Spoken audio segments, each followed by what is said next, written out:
Last Tuesday, someone introduced me to their friend and they said, and I'm quoting exactly, "This is Margaret. She's elderly."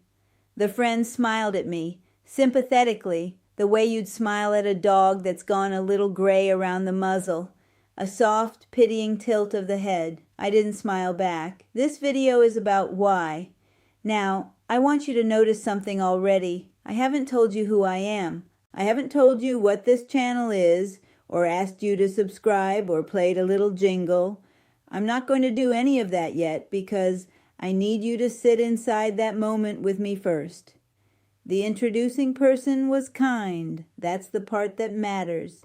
She wasn't cruel. She didn't mean a single unkind thing. She thought she was simply stating a fact about me, the way you'd say I have brown eyes or I live on Maple Street. But she wasn't stating a fact. She was assigning me a category.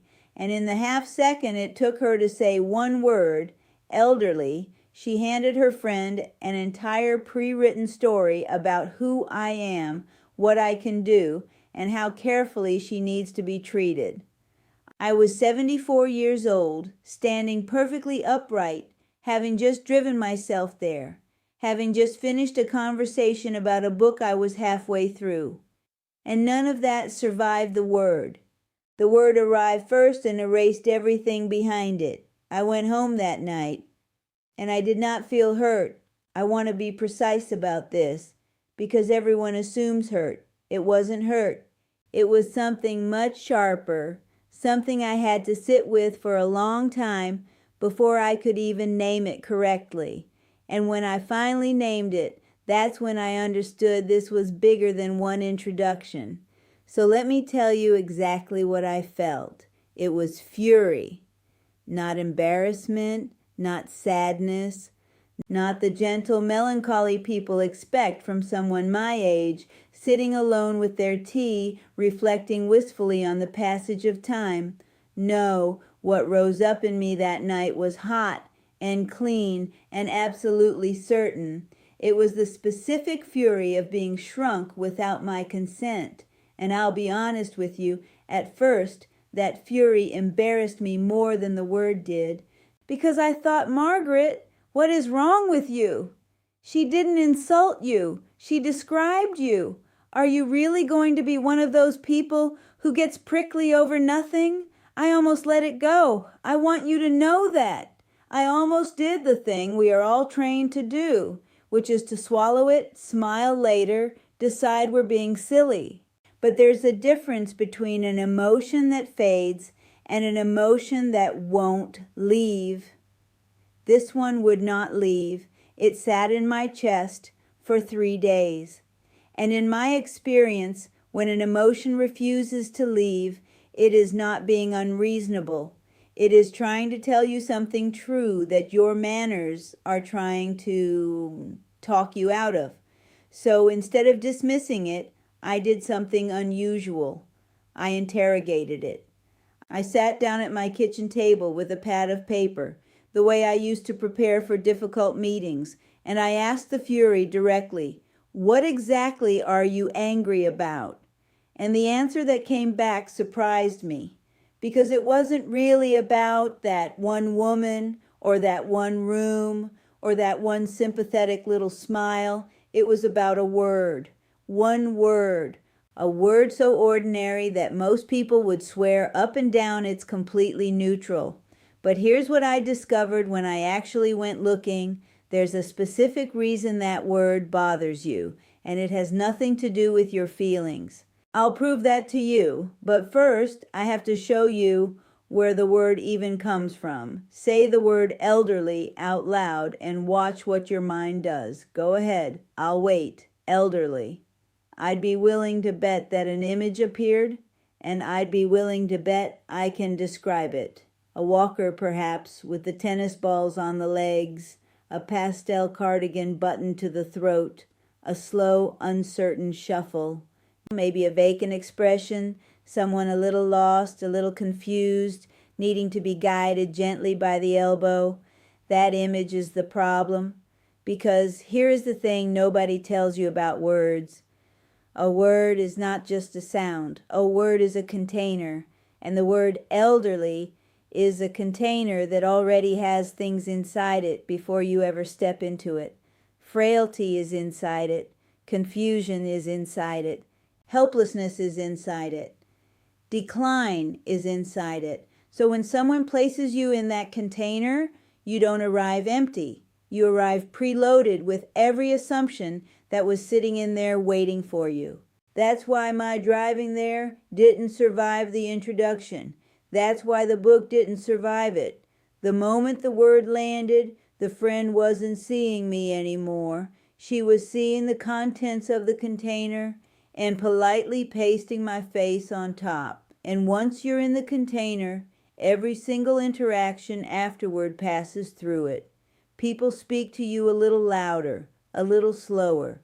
They explain things you already understand. They make decisions near you instead of with you, not from malice, from the container. The word told them how to behave, and they obeyed it without ever knowing they'd been instructed. Now I can already hear some of you. I can hear you thinking, Margaret, this is a lot of weight to put on a single word. Aren't you reaching a bit? I thought so too. So I went and looked at where this word actually came from, and what I found changed the way I see the whole thing. Here's what I learned when I started digging. The word elderly wasn't always a soft pity word. It used to lean closer to elder, and elder was a position of authority. An elder was someone you went to. An elder sat at the head of the table. An elder was consulted before big decisions because the assumption was that a long life had deposited something valuable inside that person. Judgment, memory, perspective, the kind of knowing you cannot buy or rush. Somewhere along the way, that quietly inverted. Elder was a station. Elderly became a condition. And the difference between those two is the difference between being someone people lean toward and being someone people brace for. An elder has something. An elderly person needs something. One is a source. The other is a burden, gently, lovingly framed, but a burden all the same. I started noticing where the word actually lives now. It lives in medical charts. It lives in news reports, usually right before the word victim. It lives in the brochures for places your children start touring without telling you. It almost never appears next to a verb you'd be proud of. You never hear the elderly woman launched the company or the elderly man rebuilt the engine. You hear the elderly woman was found, as though we are perpetually being located like lost keys. And I realized the word had quietly drifted out of the world of respect and into the world of medicine and risk. It had become a clinical category, wearing the costume of a polite description. That's when the fury made sense to me. I wasn't angry at being old. I have made genuine peace with being old. The years have been good to me, on balance. I was angry at being recategorized, moved without my permission from the column of people who do things into the column of people things are done to. But feeling that it's wrong and proving that it's harmful are two different matters. So let me show you the evidence, because this is where it stops being about my pride entirely. This is the part I promised you. The specific reason this word bothers you that has nothing to do with your feelings. It's this. The language used to describe you changes the treatment you receive, not metaphorically, measurably. Researchers have spent years studying how older patients are treated in medical settings, and a pattern shows up again and again. When a patient is filed mentally under elderly, their complaints are more likely to be waved off as simply part of aging. The chest pain becomes, well, at her age. The new confusion becomes, that's to be expected. The exhaustion becomes, slowing down is normal.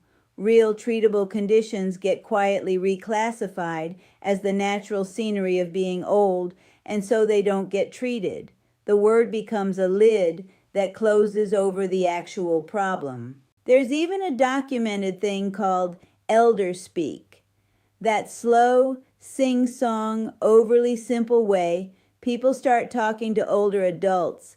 The loud, cheerful voice usually saved for toddlers and small dogs. And studies have found it isn't just irritating. Older people who are spoken to that way consistently tend to perform worse, withdraw more, and in care settings even resist help more, because being treated as incapable produces incapability. The container doesn't just describe you, it begins to shape you. So follow the chain with me, because this is the whole argument in 4 steps. Language controls perception, perception controls treatment, treatment controls outcomes, and outcomes control how long and how well you actually live. That is not vanity. That is not me being precious about a word. That is a survival chain, and the first link in it is the vocabulary other people use about you before you've said a thing. So no, I am not being oversensitive. I am paying attention to the part of the machine that decides what happens to me. And once I saw it operating in hospitals, I couldn't unsee it operating everywhere else, especially in the one place it does the most quiet damage of all. The place it does the most damage isn't the hospital, it's the family, the dinner table, the phone call. Watch what happens to the conversation once a grown child decides a parent has crossed into elderly. The decisions start migrating. First, it's small things. They take the highway directions out of your hands. They order for you. They answer a question that was asked directly to you. Then it grows. They start talking about you while you're in the room, in that slightly hushed voice, as though you've stepped out, as though hearing were the same as understanding, and you'd lost both at once. I have watched this happen to friends of mine, sharp, capable women. One of them ran a school district, slowly relocated from the head of the family to the subject of the family. Their opinions became concerns to manage. Their independence became a worry. And every bit of it was done with love. That's what makes it so hard to fight. Nobody hands you a form to sign. The authority just quietly drains out of the room. And one day, you notice your own children are deciding things near you instead of with you. And here is the cruelest turn of all. Eventually, you start agreeing, because there is one more place this word travels that we haven't talked about yet. It doesn't only live in other people's mouths, it crawls inward. You begin to hear elderly in your own head. You start saying, I shouldn't at my age. I'd better not. I'm too old for that now. You decline the trip. You skip the class. You stop driving at night before anyone asked you to. The container does its final, quietest work. You climb in willingly and pull the lid shut over yourself, and you call it being sensible. I know that one intimately, because I have to confess something to you now. For years, I used this word myself, about myself. And what finally changed that, that's the part I've been building toward. But before I confess that, I have to stop and be fair. Because I know exactly what some of you are thinking right now. You're thinking, Margaret, isn't this just ego? Isn't this just an old woman who can't accept getting older, dressing up her wounded pride as some grand argument? Isn't all of this just vanity with a vocabulary? I want you to know I respect that question. I respect it because I asked it of myself, harder than you're asking it of me. For 3 days at that kitchen table, that was the only voice in my head. Don't be one of those people. Don't be vain. Accept it gracefully. And here's how I finally answered it, so you can answer it too. Vanity is wanting to be seen as younger than you are. That's not this. I am not asking anyone to pretend I'm 50. I have earned every one of these years, and I would not trade the wisdom in them to smooth out my hands. I don't want to be called young. I want to be called accurately. That's the whole distinction, and it's everything. Resisting elderly is not the refusal to be old. It's the refusal to be reduced. It's the difference between wanting to hide your age and wanting your age to stop being used as a lid on everything else that's true about you. If this were vanity, the evidence wouldn't matter. But we just looked at the evidence. We saw the treatment change. We saw the outcomes change. We saw capable people relocated out of their own lives, one polite word at a time. You cannot dismiss a survival chain as ego. Pride doesn't alter what a doctor writes in a chart. Pride doesn't drain the authority out of a dinner table. So this is not vanity, and the proof that it isn't is the very thing I'm about to admit, the years I spent doing it to myself. So here it is, the confession I promised you back at the beginning. For a long stretch of my late 60s, I used the word elderly about myself, freely, almost proudly. I thought I was being mature about it, realistic. I'd say, "Oh, I'm elderly now. I can't be expected to keep up." I said it at the doctor's. I said it to my son when I didn't want to go somewhere. I said it in the mirror. And I genuinely believed I was being graceful, accepting my season, bowing out with dignity. What I was actually doing was handing other people a permission slip. The moment that changed me was small. It always is. I had signed up for a watercolor class, something I'd wanted to try for 40 years and kept postponing. 2 weeks before it started, I called and canceled, and the woman on the phone asked me kindly why. And I heard myself say, "Oh, I think I'm a bit too elderly to be starting something new." There was a silence on the line, and then she said, and I will never forget it, "Ma'am, we have a student who started last year. She's 81. She just sold her first painting." I sat there holding the phone, and I felt the floor shift under a belief I'd been standing on for years. I hadn't been too old. I'd been too labeled. I had taken the container that was being built around me by the world, and rather than fight it, I had climbed in early to save everyone the trouble. I had become my own jailer and called it acceptance. That was the day the word stopped being a description to me and revealed itself as a decision. Every time I'd said it, I had chosen a smaller life. I took the class. I'm not very good. I don't care. I show up. And somewhere between that phone call and that first clumsy painting, I made a decision about how I would speak about myself and about what this channel would be, which brings me to what I actually came here to say. So let me tell you plainly what this channel is and what it will never be. This will not be a place that speaks to you slowly, as though the years took your mind along with your youth. I will not raise my voice as if age were the same as deafness. I will not call you elderly, and I will not call us the elderly, because we are not a category that things happen to. We are people who are still actively doing the happening. This will not be a place of gentle decline, of recipes for giving things up gracefully, of soft music over photographs of a life supposedly behind us. I have no interest in narrating anyone's diminishment, least of all my own.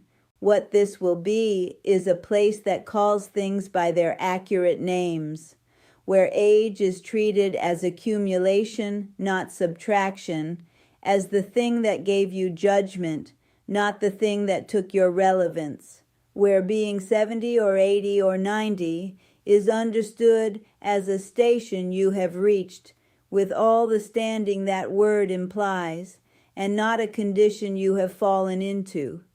I am not asking you to deny your age. I'm asking you to refuse to let one word do your thinking, your deciding, and you're shrinking for you, because here is what I finally understand. The word was never the enemy.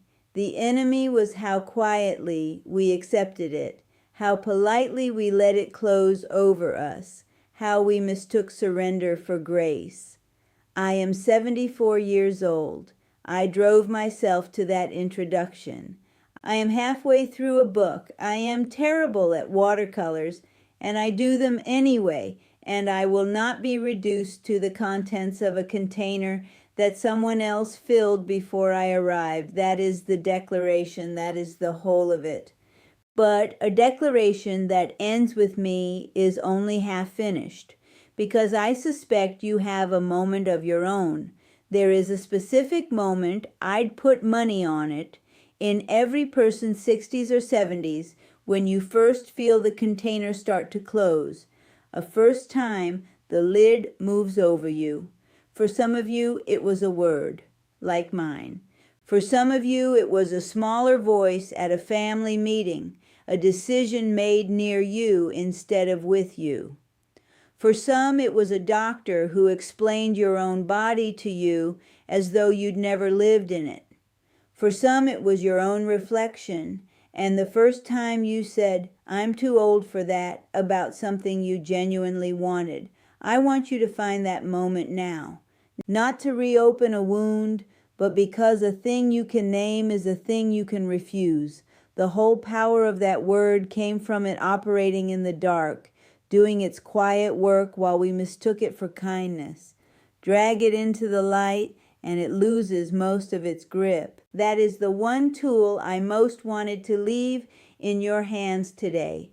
Not just the feeling that something was wrong, but the words to explain exactly why, to your doctor, to your children, and most importantly, to yourself. You are not oversensitive. You are paying attention. There's a difference, and now you have the language for it.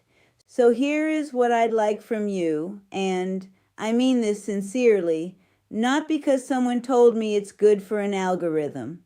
In the comments, tell me about your moment. The first time you felt the word, whatever your word was, start to close around you. What was said? Who said it? And what did you wish in that instant you'd had the words to say back? I read these, every one I can, and I have a feeling many of us are about to discover we've been carrying the very same moment, quietly, alone, for years, never realizing we were standing in the same room. If this conversation meant something to you, I'd like you to stay, because this won't be the last time we talk about what happens when people mistake age for disappearance. Next time, I want to tell you about the day someone tried to make a decision about my life without asking me first. Until then, take good care of yourself and don't let anyone else decide who you are. I'll see you soon.